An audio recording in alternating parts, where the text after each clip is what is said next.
The Challenge of Peace, God's Promise and Our Response. The Challenge of Peace, God's Promise and Our Response is a 1983 pastoral letter of the American Catholic bishops addressing the issue of war and peace in a nuclear age. It reviewed the Catholic Church's teachings about peace and war, reaffirmed the just war theory as the main principles for evaluating the use of military force, acknowledged the legitimacy of nonviolence as an alternative moral framework for individuals, evaluated the current issues in U.S. defense policy, and proposed a series of actions that individuals could undertake. Background: the bishops decided to take a fresh look at the problems of war and peace at their November 1980 meeting. This decision was motivated by their concern over a number of developments in U.S.-Soviet relations and U.S. nuclear weapons policy in recent years. The U.S.-USSR détente was under increasing strain from the mid-1970s and ceased altogether after the Soviet invasion of Afghanistan in 1979.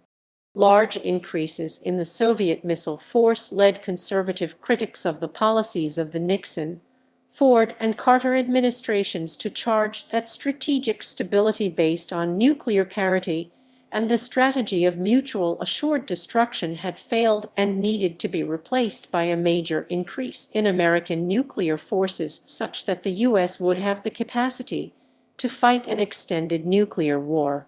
Carter's Secretary of Defense Harold Brown announced a shift in U.S. strategy to denial of the Soviet Union of having any capacity to initiate a nuclear war and win. New weapon systems were advanced to achieve such nuclear war-fighting capability, in particular, the Trident submarine-launched ballistic missile, the MX-ICBM, and the ground-launched cruise missile. The SALT Roman II Arms Control Treaty was signed in 1979, but the U.S. Senate failed to ratify it. During the 1980 presidential election campaign, Ronald Reagan promised that his administration would undertake an acceleration of the build-up of U.S. nuclear forces. Upon taking office, his administration followed through on that promise.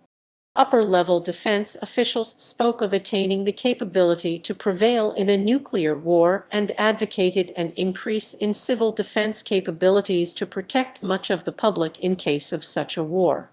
The acceleration of the strategic arms race, the hardening of U.S.-Soviet conflict, and the rhetoric of nuclear war fighting produced a substantial public reaction. Huge demonstrations in Europe, and the U.S. opposed the increase in nuclear weapons expenditures and deployments.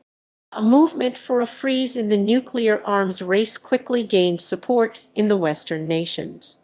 Several studies carefully and exhaustively detailed the catastrophic consequences of any large-scale use of nuclear weapons in order to refute the idea that nuclear war could be survived, much less won.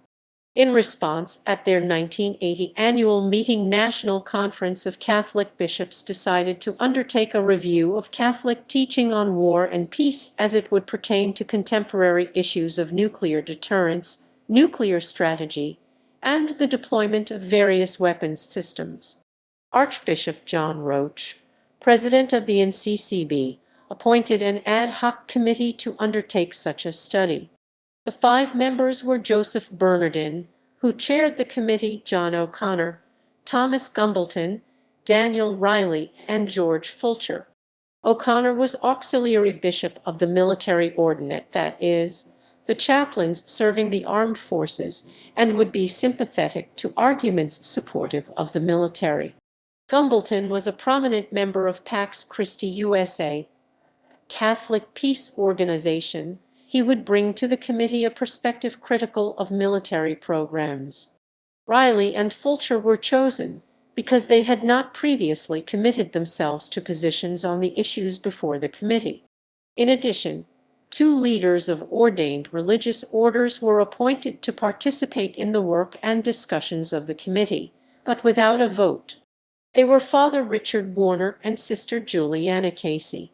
The committee was assisted by 2 staff members and a consultant. One staff member was Fr. J. Brian Hehere.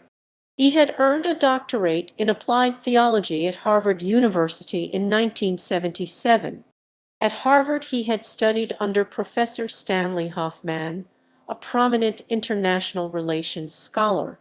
Heyer previously had been appointed to the Vatican delegations to the UN General Assembly in 1973 and to the UN Special Session on Disarmament 1978.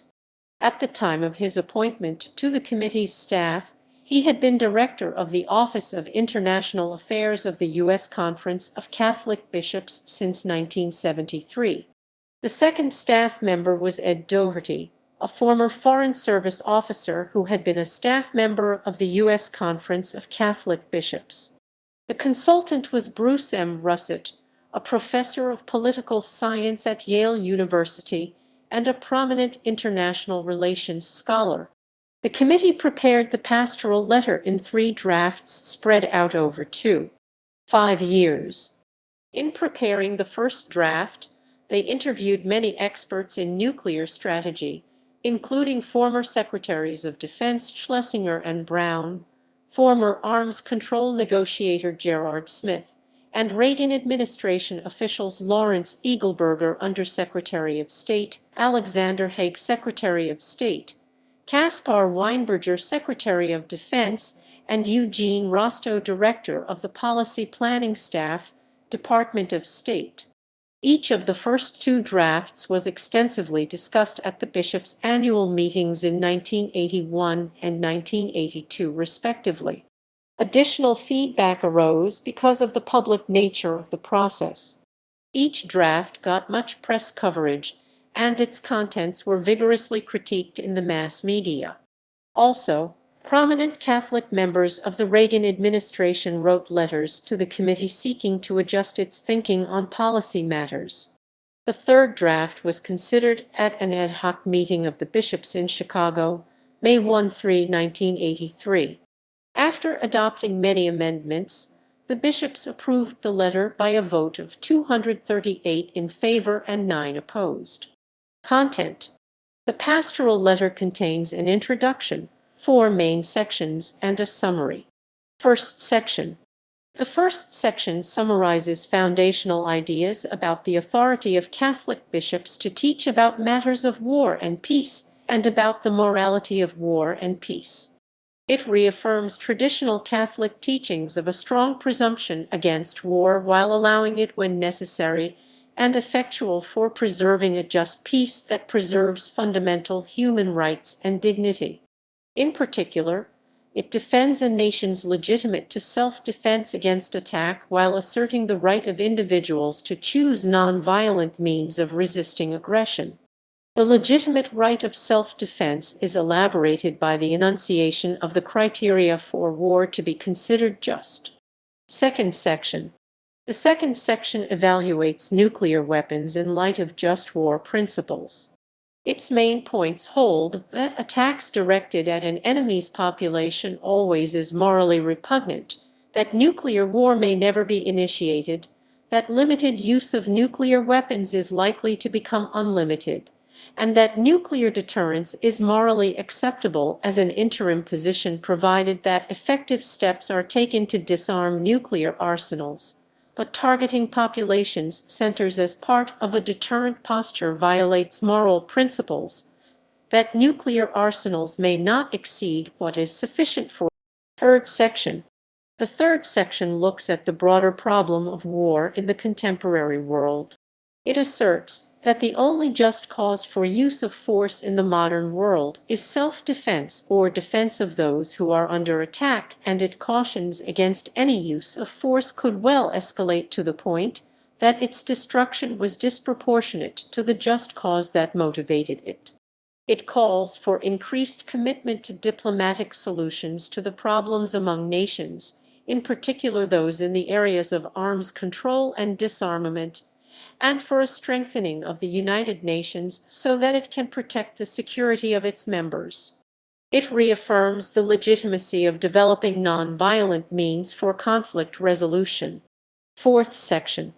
The fourth section provides guidance to the members of the Catholic Church in America about how to implement the guidance in the letter. It is part of the Catholic social teaching tradition. References